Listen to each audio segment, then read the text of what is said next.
You're listening to the Heart and Soul podcast with Kathryn Banco. I'm on a mission to celebrate breakthrough, empowerment, and shameless living in the lives of women everywhere. Join me and let's live unashamed together.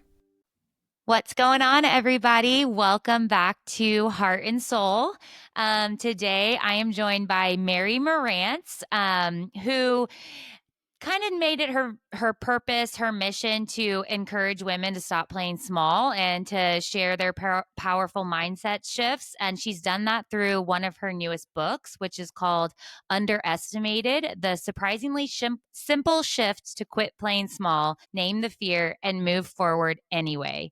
Mary, I know there's so much more to you, and we're going to get into all of that. But thank you so much for joining me this afternoon. I'm like, I know. I don't even know. Like, this day has been crazy. This afternoon. Well, Kathryn, thanks so much for having me. I was saying before we hopped on, we had to do some rescheduling because I got COVID. So I'm feeling much better. Although you might hear my voice just occasionally get a little. It lingers. It's just like a month ago. It's crazy because I feel like after the pandemic, we were like, oh, like COVID's gone, but like then it like people get it still, and I'm like, oh, it's like still a thing. Like I guess it's like always gonna be a thing. Yeah, especially in the summer. I think like the heat and the people together or whatever. Yeah.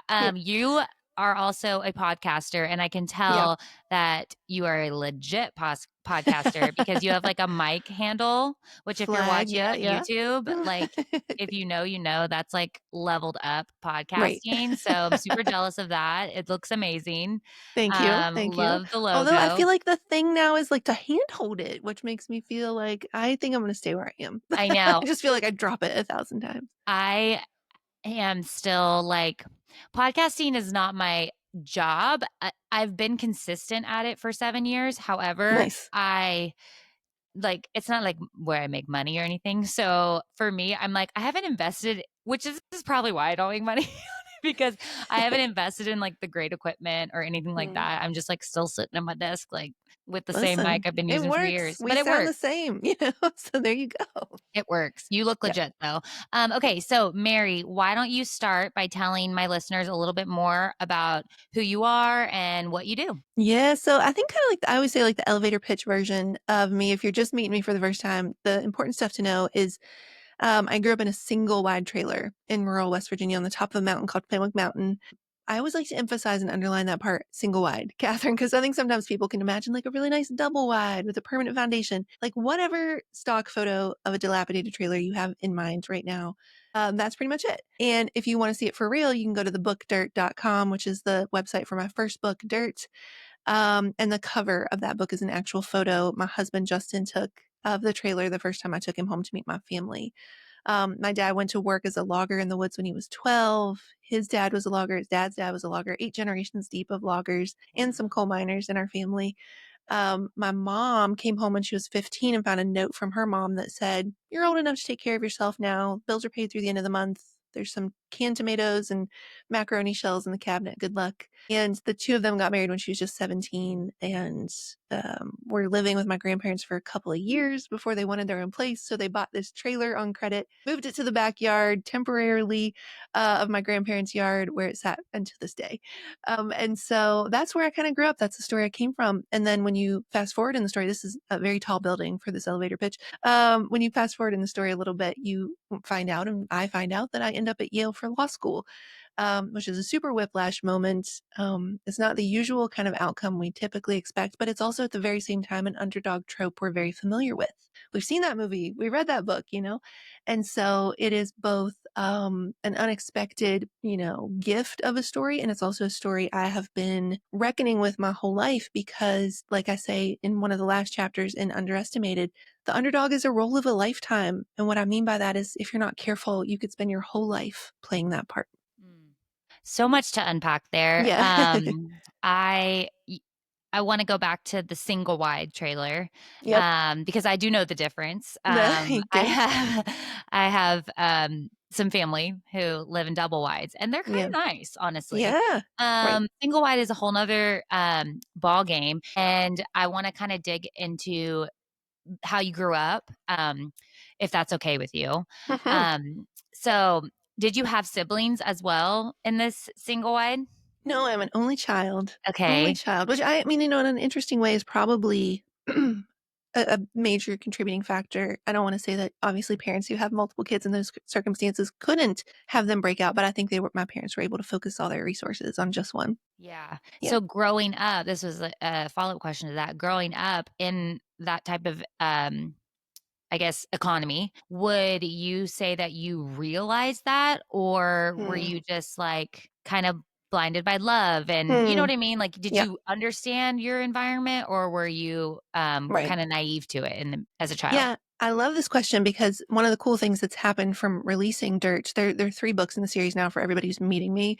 Dirt is number 1, Slow Growth Equals Strong Roots is number 2, and then I've just released Underestimated, which is number 3. But after Dirt came out, I started having a lot of people who also grew up in trailers and grew up like that send me, they would DM me and they would always include a photo of where they grew up. And so I actually have a whole secret folder on my phone of the trailer stories. And most of the people I talk to who email me or DM or they come to a workshop or do coaching with me, they will say things like, and we never knew we were poor. And that is not exactly my story. Mhm. I think like it probably ramped up once I was in junior high and high school and I saw, a lot of the people who grew up where I grew up didn't have a ton. But my best friend was probably one of the wealthiest people in our entire class. And so she had a really nice house and where her parents did and got the car when she turned 16 and would drive 2 hours to Charleston, the state capital, to go school clothes shopping. But I, even from a young age, felt like no, I feel called to more.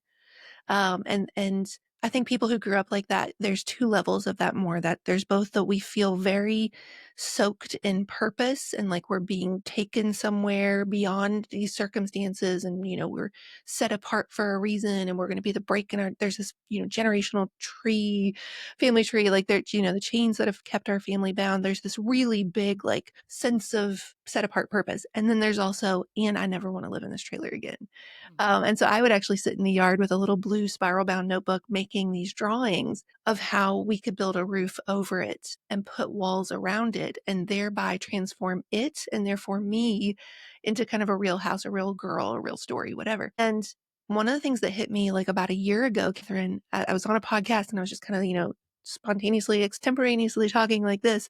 And it hit me like a bolt. Wow, I never once drew the blueprints for what it would look like to tear that trailer down first. It was always about putting up the facades around it, right? The pretty walls on the outside so that people couldn't see the trailer inside. So I would say I'm somebody who knew even from when I was little that I wanted um, different, better, more, however you want to fill it in. And it got more pronounced once I was in junior high and high school and had friends who had real houses. Yeah, I imagine there was probably some goodness to not living in the age of social media as a Oh, yeah. teenager in that time. Yeah.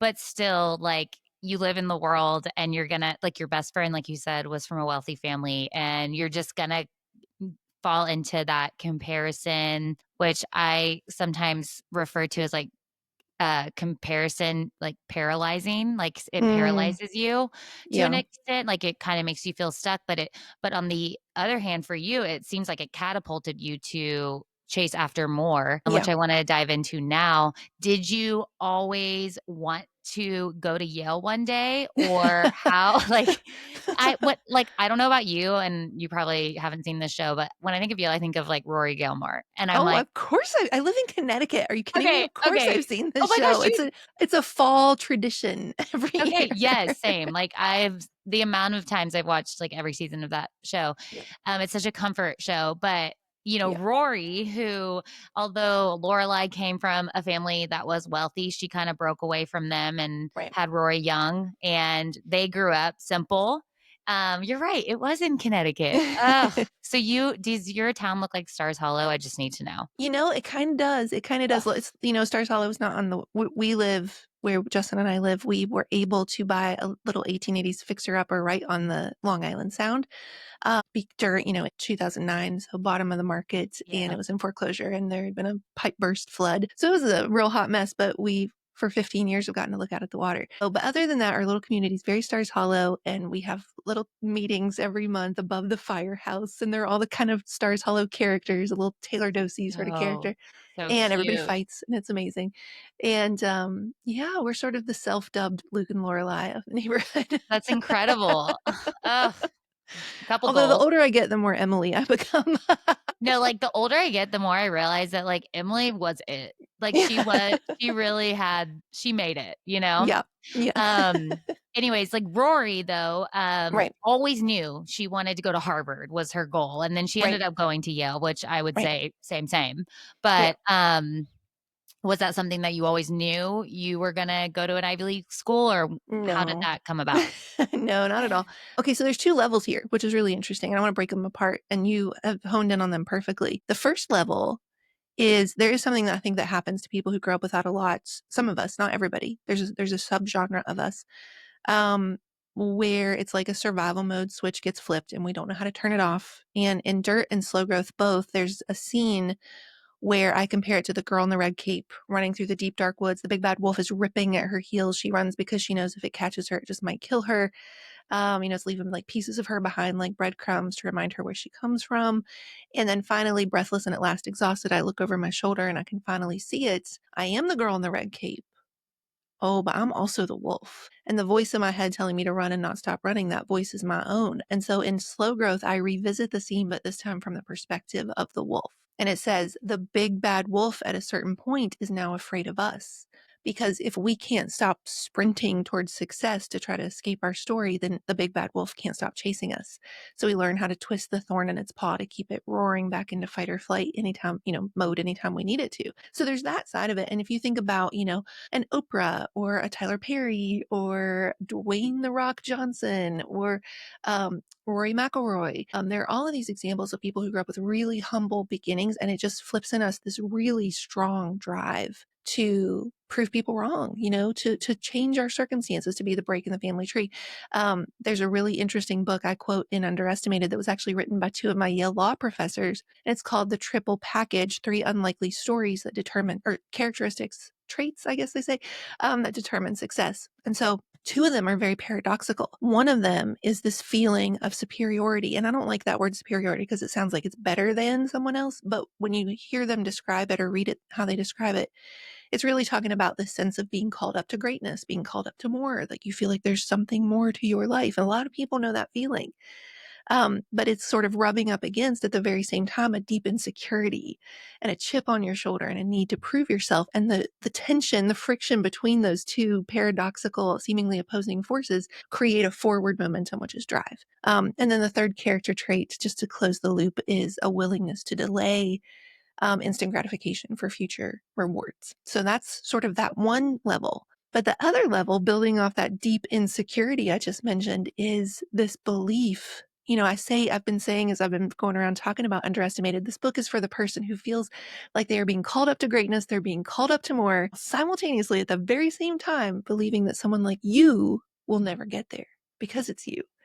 And so I almost didn't even apply to go to WVU for my undergrad to West Virginia University because I was convinced I was going to fail out because they had 22,000 students. And my whole hometown, if you brought everybody down from the mountains, had barely 2,000 and 1 stoplight. And I equated that if you start small in life, you stay small in life. So when it came time to apply to law school, I thought I was going to move to Connecticut, but I thought it was going to be UConn, which is a great school, but never in my wildest dreams did it cross my mind it would be an Ivy League. And it was actually a friend who sent in the application. And going back to just one last note about the Yale Harvard thing, fun fact, Yale in law school is actually number 1. Let's go. Let's go. You better be proud of that. Elle Woods got it a little Yeah. bit wrong. Yeah. Move away, Elwoods. I'm taking Mhm. over. So Mhm. your friend sent in an application for you. That's right. That's a good Yeah. friend. Boyfriend at the time, still friends now. Okay, Did a reading good. at our wedding. Was also applying to law school at the same time. And I had the grades and I had the LSAT score, but every application we sent in at the time, I don't know if they didn't exist yet or if we just didn't know about any of the like fee scholarship, fee waiver scholarships you can get now. So I was sending $100 to every school I was applying to, and that's a lot of money when you don't have any. And I'd already sent into like 12 schools or something like that. And so the friend slash boyfriend was like, hey, you are within all of the metrics of getting into Yale and Harvard. Like, are you going to send it in? And I was like, why don't we just light $100 bill on fire? That would be just about as helpful, you know? And so he ended up sending it in. I think he sent it into both. And I got the acceptance to Yale first, and I really knew I wanted to go there, you know, between the two of them. So I withdrew my application from Harvard, and that was it. I think that what that kind of tells me is sometimes we can be like our own like worst critic or biggest barrier. Like we 100%. almost let like a false story in our head, like a false narrative, just kind of define our future. Yeah. And Yeah. it sometimes does take someone, advocating on your behalf and like calling you up and into higher for Yeah. you to like believe that about yourself as well. So if you're listening to this and one, you feel like you're not enough, that's a lie.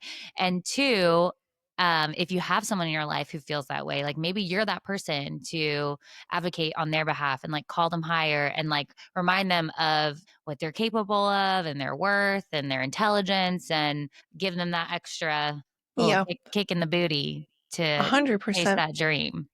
Yeah. Two things. The cover of the book in teeny tiny letters above the um, main title, it says, because the person counting you out the most just might be you. Mhm. And then the other thing is there's a bunch of studies that say if a kid is growing up in really humble beginnings, like things aren't great at home, if just one adult will take an interest in their life, it can change the entire trajectory of where they're headed. So like your attention, your calling them up, you're demanding them to give their best effort, you're speaking life into them, putting labels on them that speak life, not death, Yeah, can make the whole difference.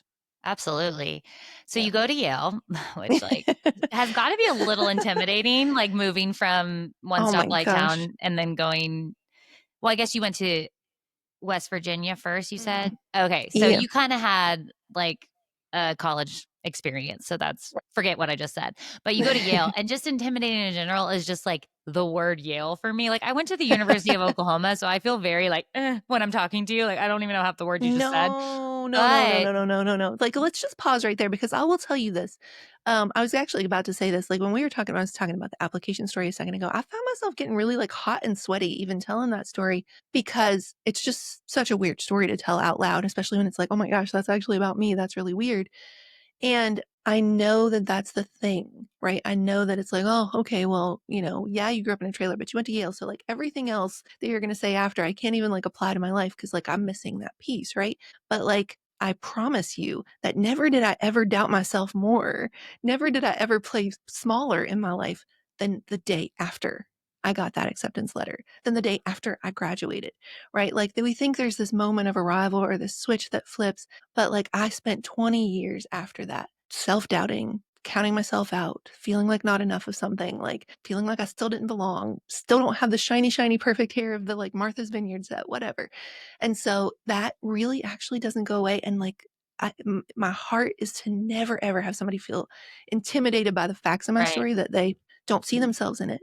Because this is for all of us, I promise you. Like the Yeah. lies I hear are the lies you hear, and vice versa. Yeah, and I think that's, what makes everyone's story relatable, especially women. I feel like we kinda Yeah. listen to the lies a little bit more, like, I don't know if that's, like, the nurture, Mm, compassion in us, or just how we were created, but, yeah. um, anyone listening to this has a lie that they're believing, and also, Right. like, it's really hard to break free completely from that liar in your mind. Oftentimes, it's just like finding the tools to combat it as it, tries to creep up and rear its ugly That's right. head. So, which is why I'm like very, very glad that this is your third book that you've written on a topic of, just like breaking through. Yeah. So you go to Yale, you graduate. Did you become a lawyer? Great question. So Yeah. I had law firm offers in London and New York. I'd spent my summer the summer after my second year. So the summer, traditionally the way it works is the summer after your first year, you intern at a nonprofit to get a taste for that. And then the summer after your second year, you swing to the other total opposite extreme to get a taste for that. We were getting paid a couple $1,000s a week, all these perks. They were, renting out the London Eye and the, Tower of London to put on an opera. We got to go see Spam a lot in New York, all sorts of like wild stuff. Very, very, very different than, Fenwick, West Virginia. And so anyway, I had done my internship after the second year. And then when I'm graduating, I have these offers for, $120,000 at either law firm, moving benefits, signing bonus, all these other perks and benefits. And my husband, who I'd met after my first year of law school, and he went to photography school, we had been building a photography business together while I was in law school. And we instead decided to leap and go full time with photography. And so we've been full time photographers for the last 20 years. And we actually just launched a brand new website for that. If you want to go to justinandmary.com. If you're on mobile, the forwarding's a little weird. You might need to go to justinmarantz, marantz.com. But you can kind of see all of our work. So I've had a whole other career even before the writing. Wow. So you I can did tell you it. multitudes, Kathryn. Hey, you got stories, girl. Man. Yeah. So you did photography for 20 years. Are you still doing that? Yeah. Okay, so you Yeah. do that as well as writing. Yeah. I took about 5 years, really hard pause from 2020 to 2025 to get the first 3 books out into the world, to like get a feel for what is demanded of you to write and launch books. And then we just relaunched the website, but we scaled back the photography, but it never went away. And now it's back. This question just popped into my head. What is something you feel like how do I word this? What is Okay. wrong with you? What's your problem? No, I'm just kidding. No. What is something that you feel like, had you not gone into photography and accepted that incredible offer from that law firm, what is something that you feel like you would have never known about yourself had Mhm. you not taken this path? Yeah. I mean, I think like just the grit that we're capable of, and the grit muscle that's built being an entrepreneur for 20 years. Wrote a post not too long ago that said, I went all the way to Yale Law School just to become a wedding photographer. I started from the very bottom as a photographer and built a business all the way up to the very top of the top of the top of the industry. We're literally named Legends of Light. And as soon as it was at the peak of that, I pivoted again to become a full-time author. And none of it is wasted. None of it is wasted. I use the law stuff and contracts all the time. I'm literally about to sign a contract when I hop off this call, and that will come into play. All the visual elements of the photography. We incorporated the photography into Slow Growth equals Strong Roots. The email list, the audience, the followers. When we just unveiled the new website, it was so fun to see all the people who only knew me as an author now, because that was like a big concern when I was pitching to publishers: is they follow you for photography, will they follow you as an author? And now there are people who only know me as that. And, all the people who said, I've been following you for 15 years, for first the photos and then the words, and now both. And I think like that is such a beautiful example. I really did kind of feeling a little fired up post that was like, do not let anyone tell you you can't have a both and life. Don't let anyone tell you you have to choose between your gifts, or that one dims the other, or that you have to cut off this piece of you in order to be taken seriously in this other brand new part.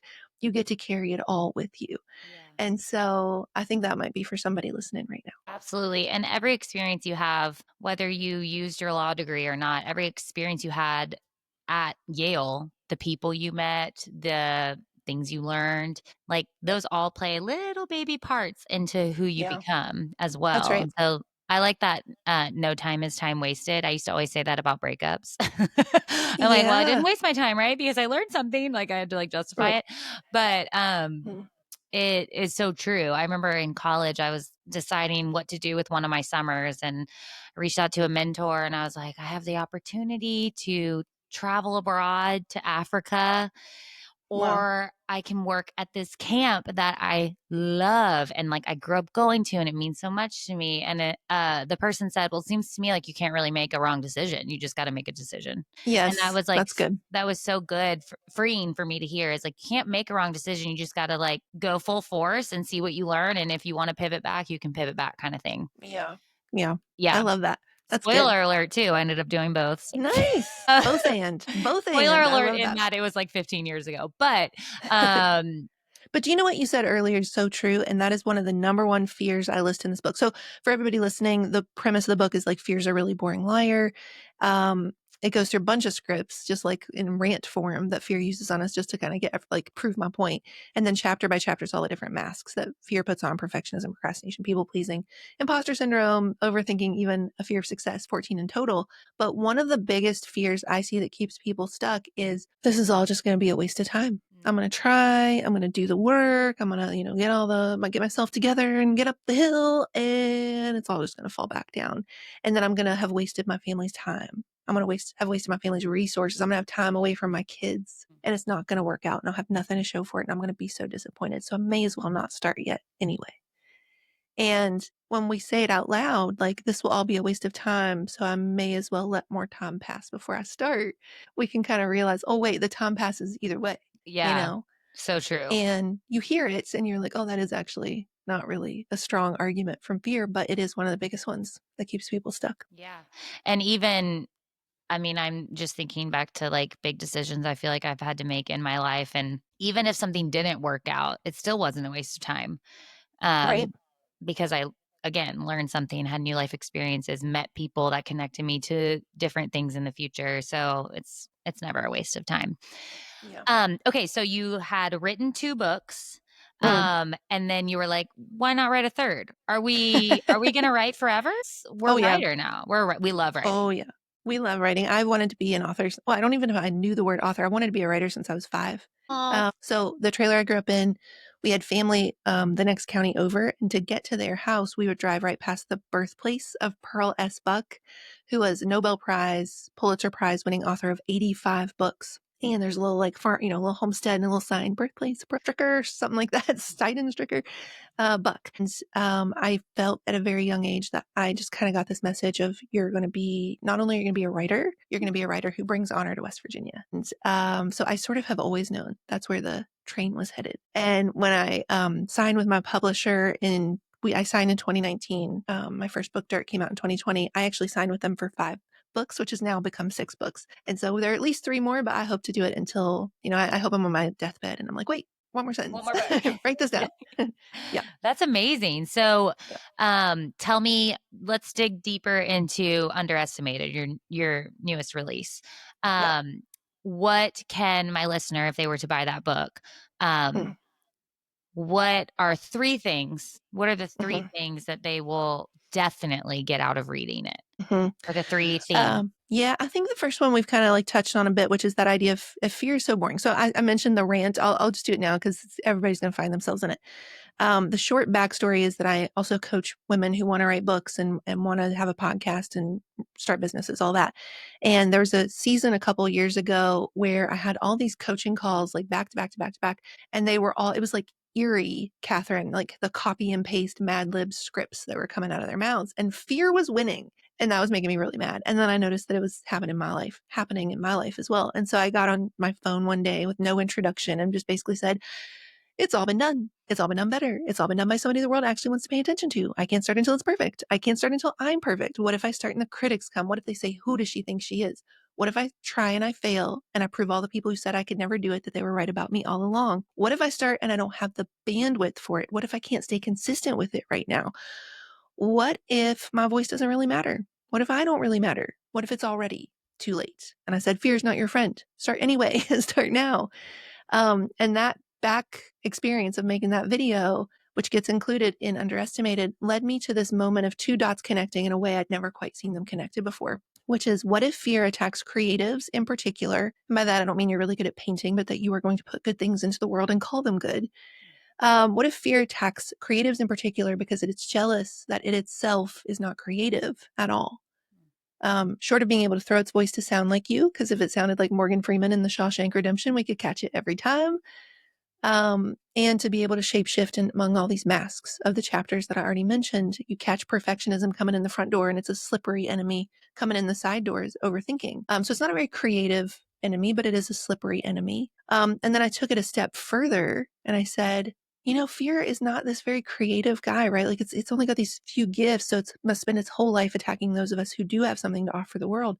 But it is a very busy guy. And like any good, productive overachiever, it has to learn how to prioritize. So if you're already hiding in plain sight or playing small or doing work that is not what you're truly called to do, fear's mostly going to leave you alone. But if you show up and you start to do work that matters, that might actually help people, that might actually change this world, you better expect fear to show up teeth bared and snarling, because you're going to see just how far that mask can slip and just how venomous that enemy can actually be. And so we can actually use that weakness against it, because most of us go, oh, I've got all these fears running through my mind. It must mean now's not the time, or I'm not the one to do this. But what if it's actually the opposite? What if fear just showed up? It must mean good. You're about to do work that matters. Yeah. So that would be the first big, pillar. And I'll pause there because that was a lot. I love that because I'm a Christian, and like something I often think about is um whenever I'm doing something that matters for my faith is when Yeah.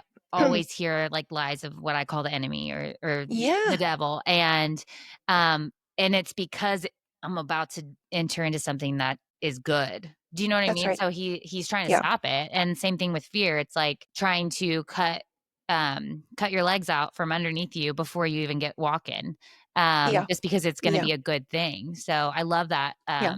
how you Yeah. explain that. It's so true. Yeah, I'm so glad you said that because that means that we can now kind of go to this place, which is, if we think about, for those of us who believe that we were created in the image of an ultimate creator, one of the very first forward-facing character traits we learn about God is that of creator, creating something and calling it good. And we, being made in that image, are inherently creative, even if we don't feel like it, even if we're, spreadsheet filler outers and data punchers or whatever.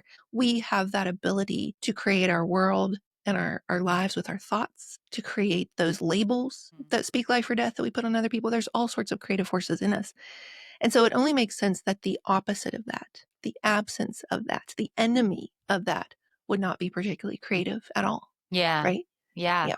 That's so true. I Yeah. love that. I love how you worded that. It's so good. I'm gonna like clip this and share it to the world. Nice. That was so good. Okay, so you underestimated what has been some of the feedback or maybe testimonials that you've Yeah. received from people who have read it so Yeah. far? The number one result or thing that I hear is, could you please stop reading my mail? Could you please stop reading my diary? Could you please get out of my head? It will maybe knock the wind out of you just a little bit, and just how, these thoughts you think that you're the only one having them, or you're the only one who's ever felt that way. Like, I did a thing when I was first launching the book on Instagram where I was like, tell me the fear that keeps you stuck the most, and I'll tell you what page in this book it's on. Not because it's just a good marketing technique, which it is, but because I want you to know that the lie that you think is so specific to you and so particular to you and nobody else has felt that way, it's actually such a boring Mad Lib script from fear that is already accounted for in the pages of this book. Yeah. And so kind of like, referencing the pillars, another really big pillar, important pillar that goes along with that whole first one about fear being boring is that when I can get you to be able to notice in real time exactly what fear is doing, right? There's this great quote that says, the fish don't know the water's toxic because they're already so submerged in it. And so because fear uses our own voice and it feels just like a running monologue, it's really hard to catch it in the act. But we know that humans learn best from story and really unexpected visual metaphor. And so all throughout this book, as I'm literally, I'm just sort of, we call it like the toe-to-toe, chapter by chapter, systematic takedown of fear we've been waiting for. I'm going to give you these really photographer influenced, nothing is wasted, not in the sense that they're themed photography, but just that I see things visually, very unexpected metaphors. So chapter 4, for example, is second guessing is a missing handbook. Kathryn, there's not a hard story person I know in real life who has not said at one point or another, I feel like I just missed out on getting this handbook for life that all these other kids seem to have just dropped in their lap when they're 8 years old one night sitting around the dinner table. Chad, pass the mashed potatoes. And oh, by the way, make sure you understand compound interest.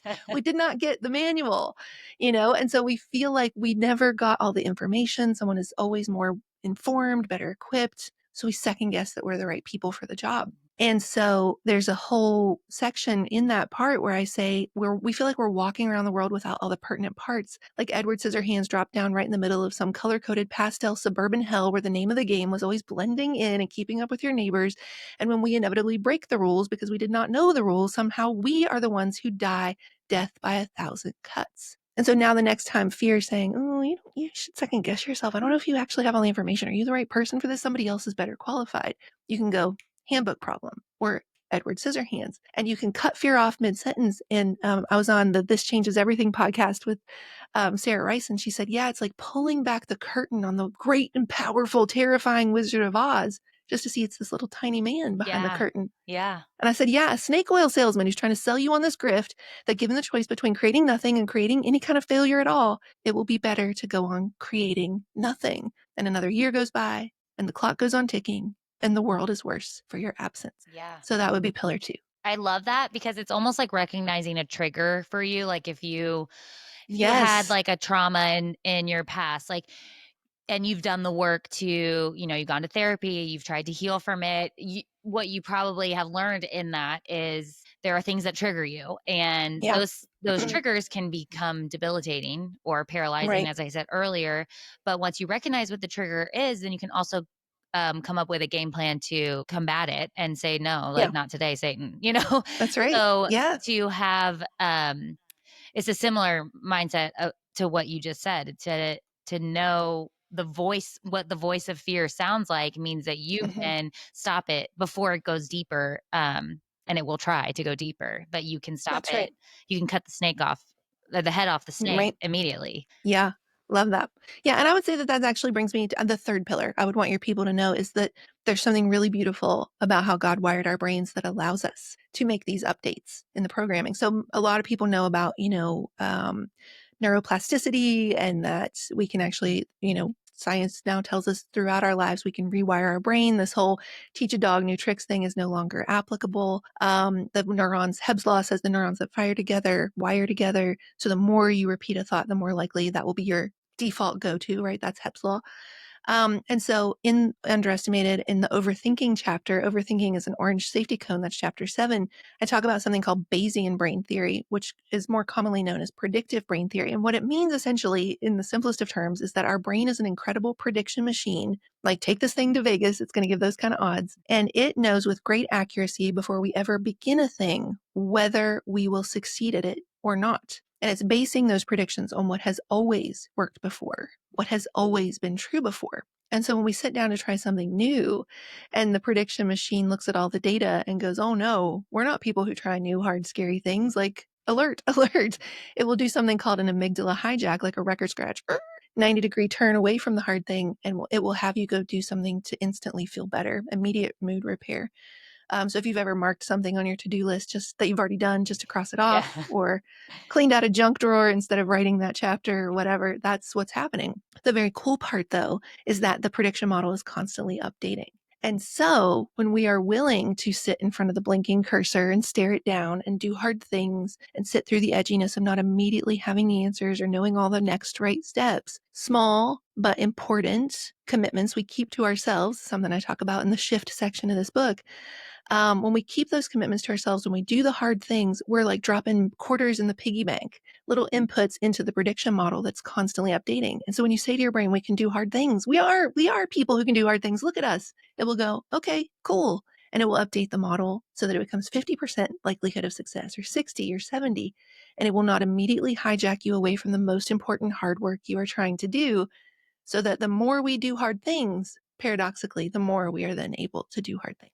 Absolutely. And then the more you continue to say yes and do the hard thing, the Yeah. easier it becomes to do the next hard thing because you've proven Yes. to yourself that I can do hard things. It's like with fitness, Exactly. like the hardest part Yes. for people who are starting off at my gym is showing up for the first time because it's not a consistent theme in their life to show up and work Yeah. out, and there's intimidation and fear gets in the way, and like all of these comparison, like I'm not going to be as fit as this person working out next to me, but the thing is, like, nobody cares. Like Yeah. nobody's looking at you while they're exercising, they're thinking about their exercise. Right. And so I always tell people, like, if you can come for 1 month, I promise you'll start to fall in love with it. So get Yeah. yourself out of bed for that first month and, like, come anyway, even though you're tired and it's early. Just come and you'll start to fall in love with the process of how you feel, the endorphins, how the consistency really rewires your brain to be like, oh, I actually think I Yes. like exercise, which is something I thought I would never say. Right. And not Yeah. because it makes me aesthetically look a certain way, but because I feel better. Like I just like Hmm. it's a good thing. Yeah. Which So, is one of the powerful things about hiring a coach is now you're accountable to someone else. You're not yeah. just letting yourself down, you're letting somebody else down. And for a lot of us, it's a lot easier to keep in the beginning commitments to other people while we learn to keep commitments to ourselves. Yeah, one of my fears that I hear all the time is with my particular career is, well, there's so many workouts online and like so many like the market is so oversaturated and you can go on Instagram and find a whole circuit training on a reel and do it Yeah, at your house. But then what I keep going back to is no, I still have a career because people won't do it on their own. Like they that's right. need accountability, they need a coach, and that's something that I don't think will ever die. Like, I don't think that's something Yeah, that's, like, social media is gonna, like, nail. right. Or AI, Yeah, you know? yeah, like, Yeah, the human to human, um, accountability, I don't know any other better word for it, is just yeah, y unmatched, so which is yeah. great why you wrote this book because you can I'm sure the amount of DMs you get and the messages you get, like, you probably become, like, a coach in some extent to people you've Yeah, never even met, and, like, you get to be their accountability coach without ever yeah. meeting them is such a cool gift as a writer, I'm It really sure. is. Yeah, and Yeah, podcaster. I'm yeah. sure you have people who listen to your podcast, every week that you've never knew their name, and then one day they'll slide into your Right, DMs and be like, "I needed to right. hear this," and yeah, it's Yeah. And rewarding. by the way, if you're listening right now, like tell the people, like send a message to Kathryn and let her know how much the work she's doing matters.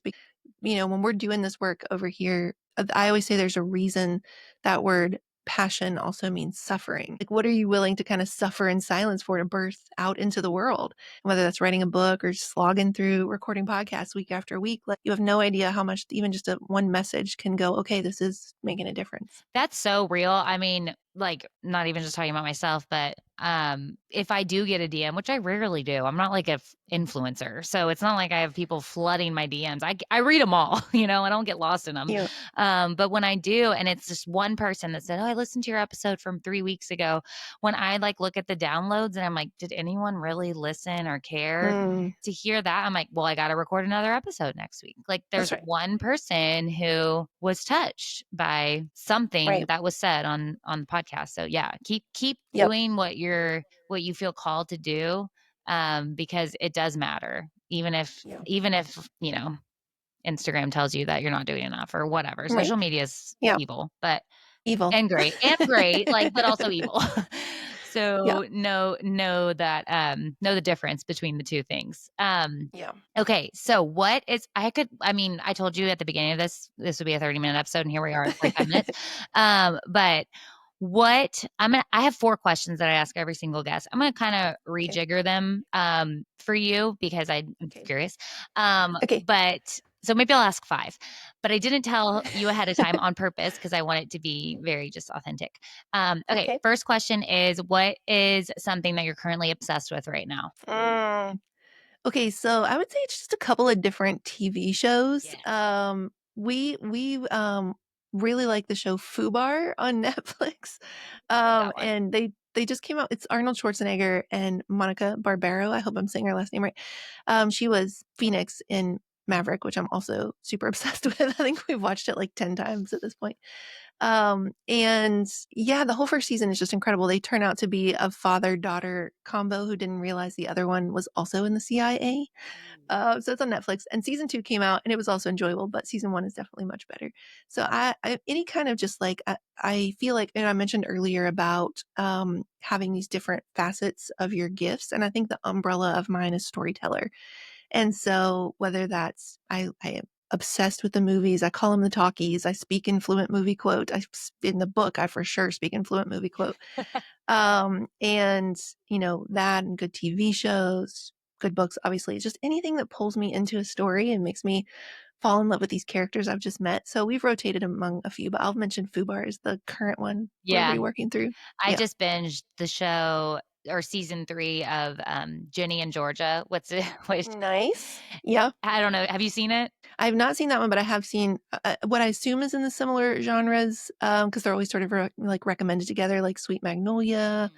Virgin River, like that. I don't know. I saw that they're like in a trial on this I season was of gonna Ginny and say, Georgia. it's similar vibes in that it's, like, cheesy and, like, predictable to an extent and, like but it's like Gilmore Girls because it's, like, about a mother-daughter duo who are just, like, trying to survive and, like, they're there for each Okay. other no matter what, even through crime. Um, Oh, okay. but, like, the Jenny or not Jenny, Georgia, the mom is kind of like this anti-hero. Like, you Mm, love her because she's reckless for her family and for the people that she loves, but then you're like, "Why did you do that? Like, that was so yeah. dumb." Why are Um, you the way you are? yeah, Yeah. yeah. So it's a good show if you like storytelling and especially if you like All right. Gilmore Girls. So you should try that Yeah. one. Wait, was the top question, what are you obsessed with? Was that the Yeah, very top yeah. question? Okay.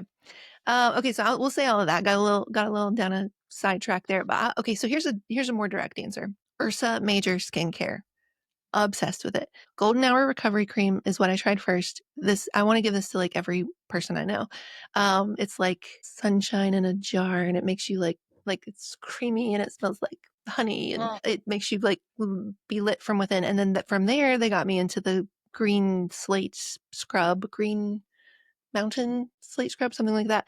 And then I just now got the forest hyaluronic serum. that's all the And rage. I'm telling you, every single one of these products is the best kind of that product I've ever tried. So What's I the do not brand sell it. again? I do not have an affiliate. Ursa Major. Ursa Major.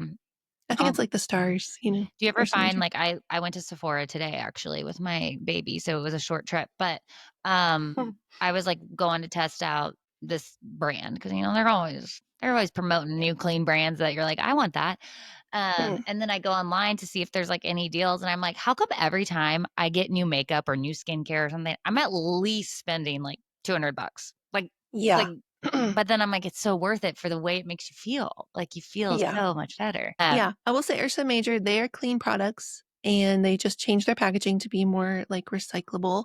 And I would say that most of the products I've gotten from them average around like 45 to Yeah. $50. And they last Mhm. longer too if it's a good product, Yeah. so, Right. okay, next question is, what is something that you're really looking forward to in the rest of 2025? Well, I actually have my next manuscript due in 2 weeks and 2 days as we're recording this. And so I am both very much looking forward to handing that off and then also very much looking forward to seeing how it all comes together in the finished product. And then just having like a slower summer after that. Yeah. Wow, writing to me is, like, so insane, like, because you are promoting this book, but you've already written another one, like, do you ever get the Yeah. themes mixed up or like, "Wait, Yeah. was that in the next book or is that in this book?" I've written Right. so much. Yeah, normally I will say I'm on more of a 2-year cycle. So normally I would not. So I released this one this April. This one will come out next April. I normally don't do that, but the next one is a direct follow up to Underestimated. Oh, nice. So they're coming out closer together. That's exciting. Yeah, yeah, That is really exciting, and then to have the summer of, like, no stress would be that's right. ideal. Right. Okay, next question is I'm gonna two-part it, but what is something that you really love about yourself right now? Mm. I really am loving the I don't really care what somebody has to say about it anymore. I think like I think there's a long history in my story of I wouldn't even call it full people pleasing, but more like wanting to get the gold stars and the approval from people, and always wanting to like do it right so that other people would approve of it. I went through a version of this when I decided to become a photographer instead of using a very expensive Yale Law degree, and there was a lot of in the hometown about that. Oh, the golden girl's not so golden anymore kind of feel. Ugh, And so part of that, we use that like jet fuel to say, okay, we're not just going to build the business, we're going to build the best business yeah. and just watch me go. And I feel like I've come around to another version of that with like launch 3 books in 5 years and you'll just sort of exhaust any kind of caring what other people have to say about it. You have left in you. And I think, age helps with that. I just turned 45. So that really helps with that. And so, bring in the photography brand back. Like, oh, are people going to think I'm like, I had to go back to photography? No, we just really wanted to bring it back. I'm still very much being an author Yeah. and I just don't care what you think anymore. Yeah, I'm going to do what I want to it's do. so I'm going to both freeing. end this life. And so I think that I'm very proud of Mary, grown up Mary, who, they really talk about your 40s as like you run out of the feelings to give, we'll say. And like those kind of feelings. Yeah. And Yeah, I'm picking up what you're it's putting down. nice. Yeah. Okay, Yeah. good. We're tracking. Um, you know? It And is so it's nice. pretty fun. Yeah. I'm 36, so still a little younger, but I love getting older. Like Yeah. not the like my hip actually has like a lot of pain, Right. but like I You hurt your back love sleeping. yeah, literally wake up and you're like, "What's that?" But I Yep. love I have zero FOMO now. Like Mhm. I just don't care as much in like a good way, not in like a I don't care about Yeah. people, but it's so freeing to be like, that doesn't even matter. Yeah. Like, it doesn't even matter. Okay, Yeah. my second part, which you kind of touched on, to that question, which I don't usually ask is, but because of your story, I want to. Mhm. What would younger Mary living in that Mhm. single wide trailer, what is something that she would say she is proud of in older Mary? Yeah. Gosh, I love that question so much. A couple of years ago, I read an article from Viola Davis in People magazine, and Viola had a hard childhood as well. Didn't grow up with a lot, and I love the her. interviewer Side at one note, point, I love her. me too, me So too. good. See, that's another one of these characters, that's sort of like didn't grow up with a lot, and then they go on and they just Yeah. go and go and go. And I just feel very drawn to these people. And so anyway, the interviewer said, "Hey, do you feel like you're kind of healing younger Viola?" And she said, "Are you kidding me? She's healing me because I picture her running around in my house now, jumping up and down, being like, 'Look at our refrigerator.'" I'm like, "Are you kidding me?" Yeah. And I think about that on a daily basis. So right now, as we're recording, Mary obviously has a whole bunch of other dreams that have popped up along the way. And also, right now, as we're recording Mary, every single dream that little Mary had has come true. Every single one. She'd be I proud. live in Connecticut. I have golden retrievers. I'm an author. I have a marriage that's incredibly redeeming. When, with my parents' marriage, I was like, I'm never getting married. So there are all sorts of really beautiful, beautiful things that have come true. And when I sit in my office, I can literally point to 100 things I prayed for, just blinking in neon, vivid, living color. And so I feel like little Mary reminds me daily how far we've come. Yeah. One of the things that I try to do, I should do it daily, but I try to do when I'm like feeling, I don't know, not enough, is to Mm, think of all the things that I'm grateful for. And the way that I do that is by remembering prayers I used to pray that are just true now. And like sometimes when yeah. you're in the day to day, you don't realize that prayer has been answered because you're just so Right. busy and distracted and you're just going, going, Yeah. going. So that's just a way to like refresh your mind and like fill it with gratitude of like, wow, Yeah. I prayed for this, like the husband thing. Like I waited a long time for my husband and I prayed Yeah. and I prayed and it was worth the wait and like what an Mm, answered prayer, yeah. That's and so good. children as well. Like it's just there's little things throughout your day. Like, you know, I prayed that I would one day drive a new car and I got that last year. I had never done Hmm. that. Yeah. Or I got that this year, not Right. last year. So anyways, think about prayers Yeah. that have already been answered, small or big, and that just will immediately change your perspective on what's currently grinding your gears. Yeah. Yeah. Okay, next question and my final question is if you could leave my listeners with like a post-it note of a short encouragement that they can put on their mirror or on their computer today, what Mm, would that be? yeah. I'm going to go with that voice in your head that's telling you not to start, that voice of fear. That voice is terrified of the day you realize perfect records were never a prerequisite for purpose. Mm. And we never asked you to be perfect. Yeah, We just asked you to show up. yeah. Just show up, y'all. Do it. Do it We're scared. waiting. Wait, what was can you go back to before I wrap up so I can just know that I remember? Yeah. Fear is not my friend and fear is a boring, what was it? Fear is a boring, Hmm. Yep. Fear's a really boring liar. boring liar. Fear's not your friend. Start anyway. Start now. Okay. Otherwise, another year goes by, the clock goes on ticking, and the world is worse for your absence. Amen. Yeah. Okay, Mary, what is the best way for my listeners to connect with you and consume your things? All the All the things, all the things. things. I think a really great place to start is if you go to namethefear.com, which is taken from the subtitle, namethefear.com. We actually have the whole first chapter up there free for you that you can grab and download and start reading right away. You can get a really good feel for my writing style. It sort of sets up the whole trajectory of the book. And I think you're going to love it. And then while you're there, if you want, you can either we have all the places linked up on the website, or you can go order it anywhere books are sold. And then we also have something really fun. It's both on that website, or you can go directly to achieverquiz.com. We have put together a quiz that's based around what I've identified as the 5 achiever types.